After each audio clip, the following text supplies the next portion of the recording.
Hey listeners, this is Peter, and welcome back to the History Shorts. Today's episode is brought to you by the Podcast Republic, your ultimate listening app. Discover and subscribe to thousands of podcasts from around the world. Download Podcast Republic today, available on Google Play and the Apple App Store. Today on History Shorts. Following this day in history, we will move on to talking about a secret U.S. leper colony. For more than a century, from 1894 until actually the late 1990s, the United States operated a locked government-run leper colony in rural Louisiana, a place where Americans diagnosed with leprosy were stripped of their names, separated from their families, declared civilly dead, and confined behind barbed wire, not because they were criminals, but because the government believed that they were too dangerous to live among the public. Officially, it is known as the U.S. Public Health Service Hospital No. 66. To the patients forced to live there, it was simply called Carville. And for most of America, it was a place that wasn't supposed to even exist. We will then finish this episode with a history brief, the Mount Rushmore of American historians.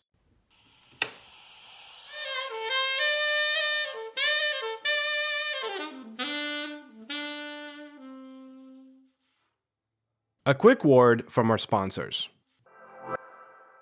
This day in history. On January 1st, 1863, President Abraham Lincoln signed the Emancipation Proclamation, declaring that enslaved people in Confederate-held territories shall be thenceforward and forever free. It did not end slavery everywhere, not yet at least, but it transformed the Civil War into a fight for human freedom and opened the door for nearly 200,000 black soldiers and sailors to join the Union cause.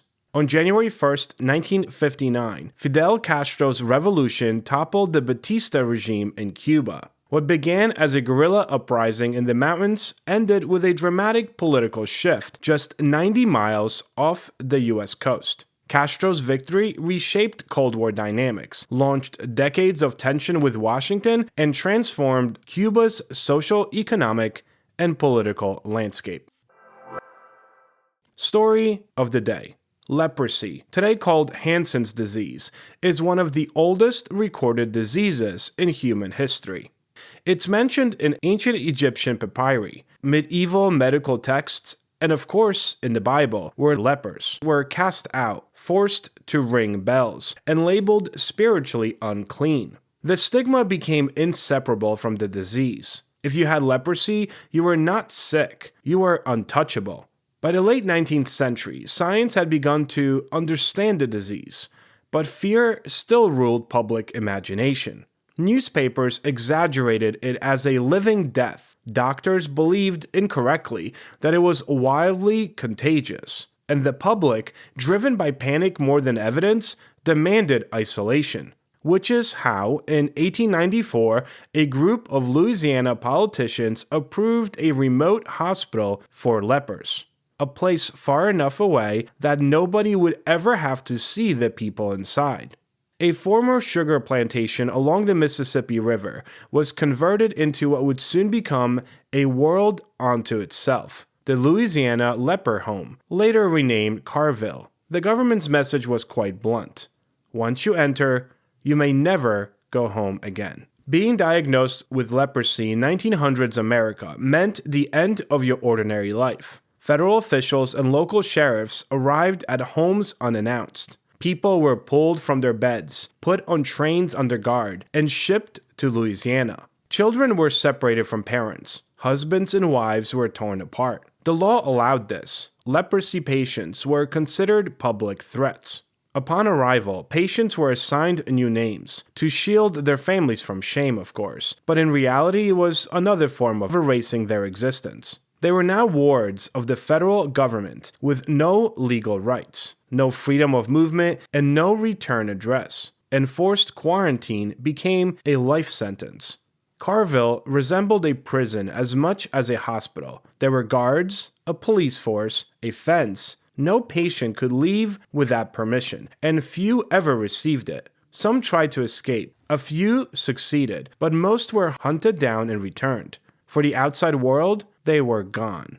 Yet inside the walls, something remarkable also happened. The patients built a town. There was a bakery, a baseball team, a Mardi Gras parade, a movie theater, a post office, a beauty shop. Patients got married, raised children, and worked jobs, all inside a world that to the public for generations believed was too dangerous to exist.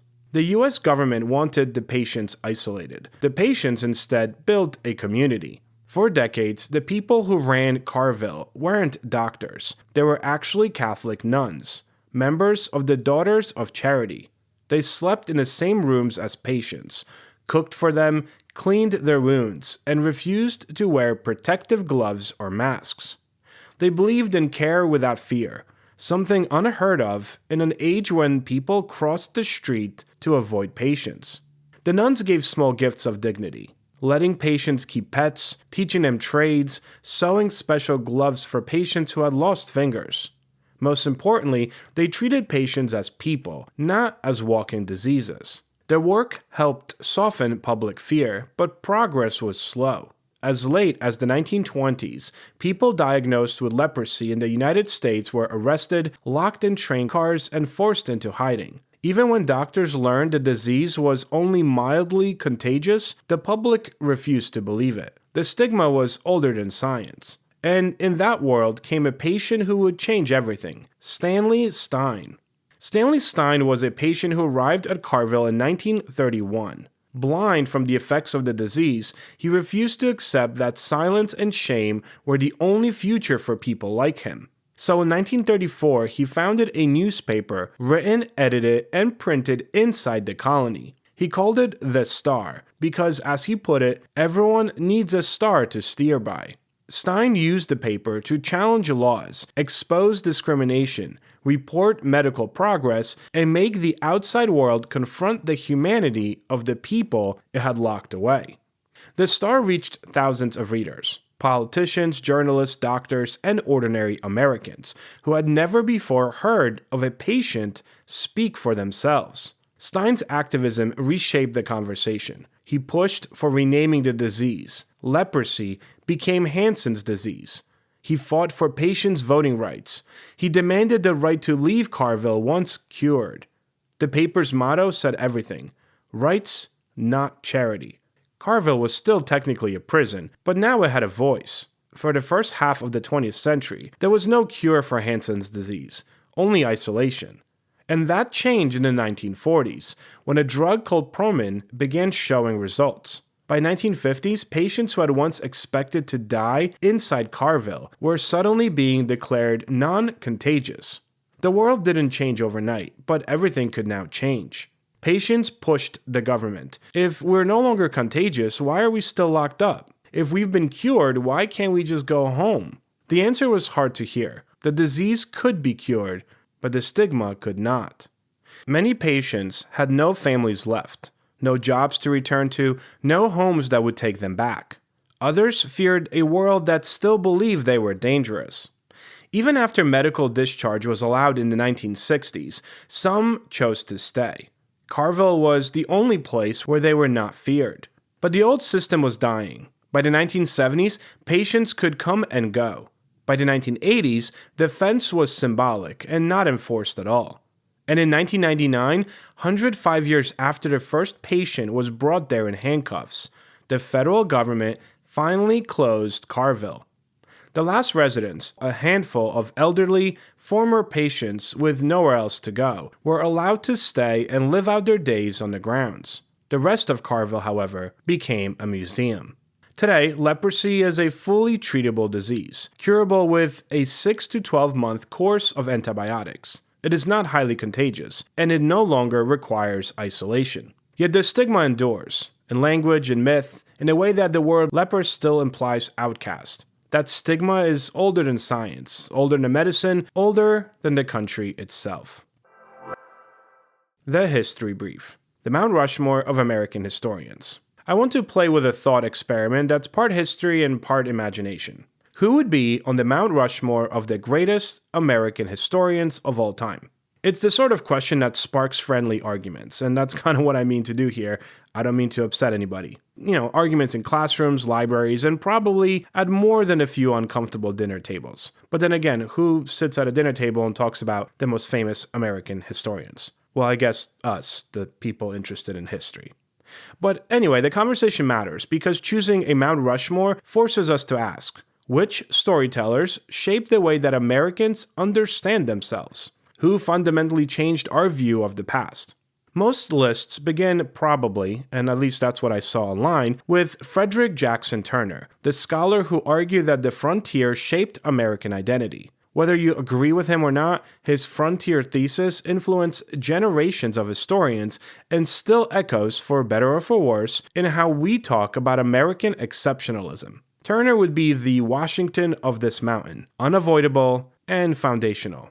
Now, going through my internet search, I think the next one would probably be C. Vann Woodward, whose work on the American South, especially the strange career of Jim Crow, redefined the nation's understanding of race, segregation, and memory. Martin Luther King Jr. once called Woodward's book the historical Bible of the civil rights movement. If Turner shaped the myth of America, then Woodward confronted its contradictions.